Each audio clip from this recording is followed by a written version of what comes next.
आप सभी को वंदे मातरम, सादर जय जैन, जय श्री राम। भारत के लोकतंत्र के सबसे बड़े महापर्व, महाकुंभ जिसे हम कह सकते हैं, आज वह उत्सव यहाँ पर मनाया जा रहा है। उत्सव ही कह सकते हैं हम। यह उसका बैनर आप देखिए। आज 19 तारीख सुबह के 9 बज चुके हैं। भारत के 21 राज्यों में 102 लोकसभा सीट पर 1600 प्रत्याशियों का भाग्य आज इन मत पेटियों पर कैद हो जाएगा। आप देख सकते हैं सुबह 7 बजे से मतदान आरंभ होकर साय 6 बजे तक समाप्त हो जाएगा। और जैसा कि मैं आपको बता रहा था, आज मध्य प्रदेश की धरा है। यहाँ पर चार बार वोट होना, मतलब यह जो चरण है 4 बार होगा। आज प्रथम चरण है, द्वितीय चरण, तृतीय और 4 चरण। इसके उपरांत 1 जून को समस्त भारत में यह लोकसभा की जो चुनाव की भागम भाग चल रही है वह समाप्त हो जाएगी। और 4 तारीख को प्रत्याशी अपने अपने भाग्य का फैसला आएगा, नतीजा आएगा, वह देख सकेंगे। यह स्वस्थ लोकतंत्र की सुंदर सी परिभाषा कह सकते हैं। लंबी लंबी कतारें, यदि किसी बूथ में आप देख रहे हैं कि लोग, मतदाता अपना समय घर से निकलकर इतनी धूप में यहाँ पर आकर दे रहे हैं, तो आप समझ सकते हैं कि चुनाव बहुत ही शांति से व लोगों में काफ़ी उत्साह का माहौल है। आज मध्य प्रदेश में जो यह पहला चुनाव है, प्रथम चरण है। 4 चरणों में चुनाव होना है और समस्त भारत में 7 चरणों में चुनाव होना है। आज प्रथम भारत के 10 राज्यों में आज के दिन चुनाव होकर समाप्त हो जाएंगे। मतलब प्रथम चरण में ही चुनाव होकर समाप्त हो जाएंगे। यहाँ देख सकते हैं आप कितना शांति का माहौल है। छोटे से गांव में मध्य प्रदेश के आप देखिए, सुंदर सी व्यवस्था है। सब लोग गर्मी से बचने के कारण यहाँ पर जल्दी से जल्दी वोट अपना डालकर घर की ओर प्रस्थान करेंगे। वो अपने घर के कार्यों में लग जाएंगे। यहाँ पर शासन प्रशासन के द्वारा व्यवस्था अच्छी की गई है। पुलिस प्रशासन का महकमा व पंचायत के जो अन्य विभागीय गण हैं, मतदान सहयोग, जो मतदान करवाने आते हैं, उन सभी का यहाँ पर सहयोग अथक मिल रहा है। इसके बाद ही ठीक शाम को 6 बजे उन सभी प्रत्याशियों का भाग्य मत पेटी में कैद हो जाएगा। और जो परिणाम होगा वह 4 जून 2024 को आएगा। मैं आपको दिखा रहा हूँ। आज लोकसभा चुनाव होने के कारण यहाँ का जो स्थानीय बाजार है उसे लगभग बंद करके रखा गया है, क्योंकि 144 धारा के अंतर्गत यहाँ पर ज़्यादा भीड़ भाड़ करना करना सही नहीं माना जाता है। लोगों का जो जमाव वाड़ा ना लगे, इस वजह से पूरे बाजार परिसर को आप देख सकते हैं एकदम पुलिस प्रशासन के द्वारा बंद कर दिया गया है। और यह बाजार का हृदय क्षेत्र है। सुभाष बाबू जी की यहाँ पर फोटो, और यहाँ पर अब मैं आपको एक बाजार क्षेत्र में मैं पहुंच चुका हूं। जैसे बताया कि प्रशासन के द्वारा मुख्य बाजार क्षेत्र को लगभग बंद करा दिया गया है कि यहाँ पर कोई उपद्रव की उपस्थिति ना हो। और हमारे गांव के जनप्रतिनिधि, हमारे गांव के उप सरपंच जितेंद्र सिंह जी राजपूत, मैं आपसे ये दिखा रही, आप वोट डाल के आगे दिया गया, इन्होंने अपना बहुमूल्य मत प्रदान करके आ गया है। यहाँ पर लगभग जो भी बैठे हैं, आप चाहते वोट दे दें। कुछ लोग प्रतीक्षा में हैं, कुछ लोग मतदान देकर आ चुके हैं। इनमें से आप वोट कितने बजे देके आ गए? ये देखिए, स्वस्थ लोकसभा की सुंदर सी पहचान अभी मैंने आपको दिखाया है। जो मतदाताओं की लंबी लंबी कतारें अपनी प्रतीक्षा में थी कि कब उन्हें मतदान करने का अवसर मिले, इन्होंने वोट दिया। हमारे गांव के उप सरपंच, कद्दावर नेता, ये देखिए जित्तू भाई, इन्होंने भी अपना बहुमूल्य मत दे चुके हैं। और हमारा जो मोहल्ला है, मेरा मोहल्ला यहाँ है, और मतदान डालने हमने वहाँ पश्चिमी क्षेत्र में जाना पड़ा। और पश्चिमी क्षेत्र के लोगों को पूर्वी क्षेत्र में आना पड़ा। जैसे कि इनका जो है मोहल्ला है बाढ़ वहाँ, लेकिन वोट डालने यहाँ पर आए। ऐसे अन्य मतदाता बंधु बैठे हुए हैं सब लोग यहाँ पर। जैसे मैं आपको बता रहा हूँ कि यह जो लोकसभा क्षेत्र है, यह कोई साधारण सी लोकसभा नहीं है। यह भारत के प्रधानमंत्री नरेंद्र मोदी के एक सिपाही जिनका नाम है फग्गन सिंह कुलस्ते, वह इस क्षेत्र के प्रत्याशी हैं। आप समझ सकते हैं कि मोदी जी के सिपाही का यह लोकसभा क्षेत्र है और यह 14 नंबर का लोकसभा क्षेत्र है। 14 प्रत्याशी यहाँ पर विराजमान है, मतलब कि चुनाव लड़ रहे हैं, जिसमें 5 प्रत्याशी हैं डिंडोरी जिले के हैं, 4 मंडला जिले के हैं, 4 सिवनी जिले के हैं और 1 है नरसिंहपुर जिले का। लगभग ऐसे 14 प्रत्याशियों की भाग्य की प्रतीक्षा, भाग्य समझ लीजिए आज उनका जगने वाला है कि कौन जीतेगा कौन हारेगा। यह फग्गन सिंह कुलस्ते का संसदीय क्षेत्र जो कि केंद्रीय मंत्री हैं और कई वर्षों से लगभग 5 बार से जीत चुके हैं। लगभग ऐसा अनुमान बता रहा हूँ, कद्दावर नेता हूँ, 5 बार जीत चुके हैं। एक खुशनुमा माहौल, सभी को प्रतीक्षा है कि आने वाली 4 तारीख को जब फैसला हो तो इस सीट का विशेष हम लोगों को तो उत्साह रहेगा, क्योंकि हमारे क्षेत्र के प्रत्याशी हैं, लोकसभा में जाते हैं हमेशा और केंद्रीय मंत्री भी रहे। अब उनका भाग्य किस करवट बैठेगा आने वाला समय बताएगा।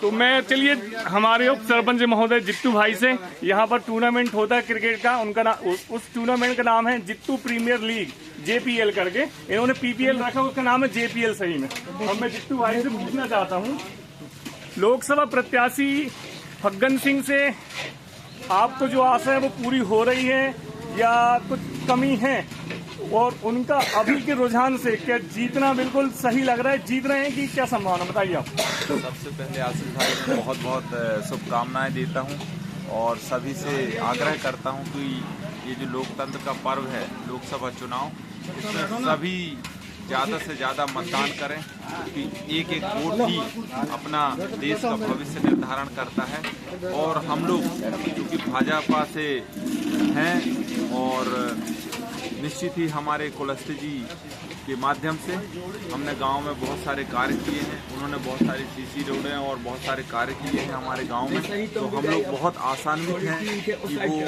इस बार अच्छी विजय प्राप्त करेंगे और मोदी जी का जो संकल्प है उसको पूरा करेंगे। चलिए बहुत बहुत धन्यवाद। हमारे गांव के नरेंद्र मोदी समझ सकते हैं आप इनको, और इन्होंने सुबह से वोट डाल के आगे यहाँ पर वो अपना ध्रुवीकरण कर रहे हैं कि वोट की जो तेजी में कुछ समझ लीजिए कुछ हो रहा है कि नहीं, गतिमान है कि नहीं है। और यहाँ पर देखिए ऐसा नहीं है कि मैं सिर्फ BJP वालों से आपको मैं रूबरू करवा रहा हूँ, यहाँ पर अन्य कांग्रेसी जन भी हैं, आप देख सकते हैं। भैया कांग्रेस की स्थिति यहाँ पर सुधार की ओर है कि कह नहीं सकते, क्या बताइए आप अपना राय बताइए। सुधार की ओर चल रही है ना भैया कांग्रेस की। नहीं तो ऐसो अपन के लग रहा है कि कांग्रेस को प्रत्याशी जीत सकत है, कहने जीत। चलिए भाई अपनी अपनी सबकी इच्छा होती है।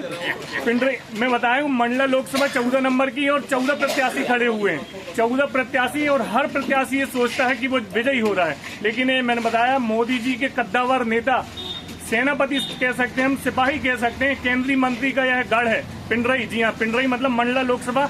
उनका हारने जीतने एक बड़ी बात होगी। हर किसी को ये अनुमान रहता है, चाहे छोटा सा पंच क्यों ना, वो हारना नहीं चाहता है। फिर तो इतने बड़े केंद्रीय मंत्री, यहाँ एक और BJP के कद्दावर नेता हमारे क्षेत्र। भैया फग्गन सिंह जी की स्थिति ठीक है? 100% जीतेंगे। देखिए कांग्रेस वाले बोले कि 100% जीते हैं, ये भी 100%। अब देखते 4 तारीख को आने वाला समय मंडला लोकसभा के लिए कैसा रहेगा। तो यहाँ पर चाय की चुस्की, हमारे क्षेत्र की प्रसिद्ध चाय भट्टी जी की होटल मैं आपको मिलवा रहा हूँ। आप देखिए ये मिष्ठान है, इसको बोलते हैं जलेबी, बोलते हैं हम, मेंढक की जलेबी है। और आज चुनाव के कारण पूरा मार्केट एकदम सन्नाटा, जैसे सन्नाटा बस रहा हूँ, लेकिन यहाँ पर यह चहलकदमी चुनाव के कारण आप देख सकते हैं मिष्ठान के साथ ही आयोजित हो रही है। और मैं भैया सेठ जी वोट डाल के आ गया भाई, अभी जाएंगे वोट डालने। चलिए ये भी हमारे अभी आगामी मतदाता समझ सकते हैं, अब अभी वोट नहीं दिया इन्होंने, इसके बाद ले जाएंगे। जब मैं तो अपना वोट डाल के आ गया हूँ। सबसे पहले वोट हमेशा मैं देने जाता हूँ क्योंकि भीड़ कम रहती है, सबसे अच्छा लगता है। सुबह 7 बजे आप पहुँच जाओ, एक बढ़िया ऊर्जान्वित करने वाला घूम के आइए और आप वोट डालने चले जाइए। यह पिंडरई का छोटा सा नज़ारा मेरे गांव का। अब आपको मैं एक चीज़ और बता रहा हूँ विशेष, सुभाष चंद्र बोस की जो फोटो है उसको प्रशासन ने ढका नहीं है। अब क्यों नहीं ढका भैया? अब यहाँ पर कोई पुलिस वाला हो, पुलिस वाले मतलब कोई बड़े अधिकारी हो, तो उनसे मैं पूछूं कि सुभाष चंद्र बोस की प्रतिमा को ढका क्यों नहीं गया है? क्यों नहीं ढका आपने उनको? मैं आपको दिखा रहा हूँ, देखिए यह मूर्ति जो है स्वतंत्रता संग्राम सेनानी सुभाष चंद्र बोस की है। मूर्ति आप देखिए मेरे सामने। इस मूर्ति को ढका नहीं गया है। सेनानी की मूर्ति को ढका नहीं जाता, सही बात है, लेकिन स्वतंत्रता संग्राम सेनानियों का यहाँ पर जो नाम लिखा हुआ आप देखेंगे, उनको इन्होंने ये ढक दिया पूरा। ये देखिए आप, ये नाम स्वतंत्रता संग्राम सेनानियों के नाम है, प्रशासन के द्वारा उनका नाम छिपा दिया गया, जबकि सिर्फ जनप्रतिनिधियों के नाम ही छिपाए जाते हैं। इन्होंने प्रशासन ने इनका नाम यहाँ पर ढक दिया है। बहुत ही समझ सकते हैं आप कि स्वतंत्रता संग्राम सेनानियों के सम्मान में बहुत निंदनीय कृत्य है पुलिस का। और यहाँ को यदि कोई थानेदार वगैरह रहते तो मैं आपको उनसे ज़रूर रूबरू कराता कि इतना निंदनीय काम आप देशभक्तों के लिए कैसे कर रहे हैं। और हल्की हल्की चहलकदमी अब जैसा जैसा समय चल रहा है वो हो रहा है। हाँ, ये देखिए मतदाता अपने अपने काम करके। और ये भी होटल मतलब चाय मतलब कि सुबह सब लोगों का मिलना जुलना, सब चाय नाश्ता का टाइम जैसा होता है। जैसा मैंने बताया आपको, आज चुनावी माहौल है पिंडरई का, मध्य प्रदेश में 4 चरणों में चुनाव होना है। आज प्रथम चरण है, इसके बाद अन्य 3 चरण होंगे। और भारत में 21 राज्यों में आज चुनाव होना है, 102 सीटों के लिए, और 1600 प्रत्याशी अपने भाग्य का इस्तेमाल करने वाले हैं। मैंने तो बताया आपको, मैं तो करके आ गया हूँ। आप देख सकते हैं यहाँ पर हमारे जम्बू भाई, इनकी होटल खुली है। भैया माहौल कैसे है? देखो आपको तो बात है, आदमी निकल ही नहीं रहा है। नहीं तो वोट कभी डले वोट नहीं डले, ऐसा भी पब्लिक में नहीं देखा। विधानसभा से जो चुनाव को परसेंटेज ज्यादा रहे, कम रहे कि ज्यादा रहे, मैं स्थानीय बोली में बात कर रहा हूँ, इसलिए कि पिछले बार का जो वोटिंग परसेंटेज है वह विधानसभा और लोकसभा की तुलना में ज्यादा कम रहेगा। इन्होंने कहा ज्यादा रहेगा, अब समय बताएगा। गर्मी में वैसे वोट कम डलते हैं, ठंडी में ज्यादा डलते हैं। अब परिणाम होगा। और एक चीज और मैं इनसे चर्चा करता हूँ, वो मूर्ति क्यों नहीं ढकी गई? आप बता सकते हैं मूर्ति क्यों नहीं ढकी गई है सेनानी की? मूर्ति ढकना चाहिए कि नहीं ढकना चाहिए? आगे ढकना चाहिए, मूर्ति नहीं ढकना चाहिए ना? नहीं ढकना चाहिए। और उनके नीचे नाम है वो ढक जाना चाहिए। स्वतंत्रता संग्राम सेनानियों के नाम है, जनप्रतिनिधियों के नाम हमेशा ढके जाते हैं कि सेनानियों के नाम बताइए। गलत है, देखिए नाम नहीं ढकना चाहिए। मैं सिर्फ इतना सा दिखाना चाह रहा हूँ, प्रशासन की लचर व्यवस्था आप देखिए। स्वतंत्रता संग्राम सेनानी की मूर्ति आपने नहीं ढकी। यदि आप वो सोच रहे हैं कि आप वो गलती है नहीं ढके, फिर आपने नाम ढक दिया उनका। ये सरासर घोर निंदनीय काम है। मैंने आपको पुनः इस विषय में बता रहा हूँ। और यदि कोई प्रशासन व्यवस्था यहाँ पर होती, पुलिस, एसडीएम, कलेक्टर होता, मैं निसंदेह रूप में इस विषय में उनसे चर्चा करता कि स्वतंत्रता संग्राम सेनानियों का चुनाव से क्या मतलब। वो तो देश हित में काम करते हैं, लेकिन इतनी अशोभनीय कृत्य किया गया है। पिछले बार भी किया गया था, मैंने फाड़ दिया था, अभी मैं फिर से जा रहा हूँ आपके सामने। देखिए अलग कर रहा हूँ।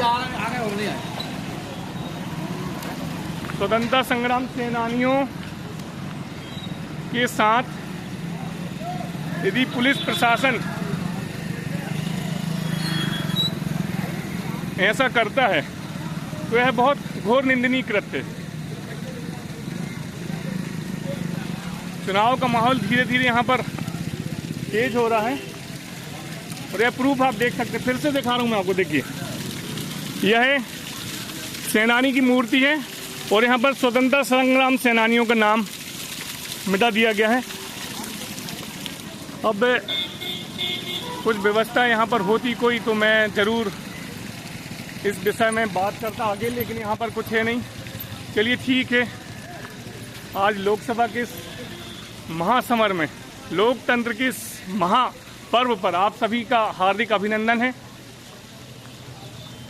मध्य प्रदेश में और मेरे गांव में लगभग मतदाता अपना बहुमूल्य मत का प्रयोग करने के लिए घरों से निकल रहे हैं।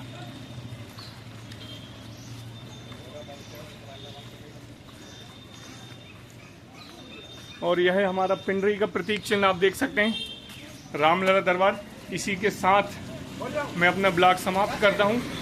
आप यदि वोट अभी तक ना डाले हों तो कृपया कर राष्ट्र हित में वोट डालने के लिए बिना किसी परेशानी के, ना गर्मी के, ना धूप के, आप जरूर जाइए और अपना बहुमूल्य मत जिस भी प्रत्याशी को देना चाहते हैं आप अवश्य दीजिए। सादर जय जिनेंद्र, वंदे मातरम, जय श्री राम।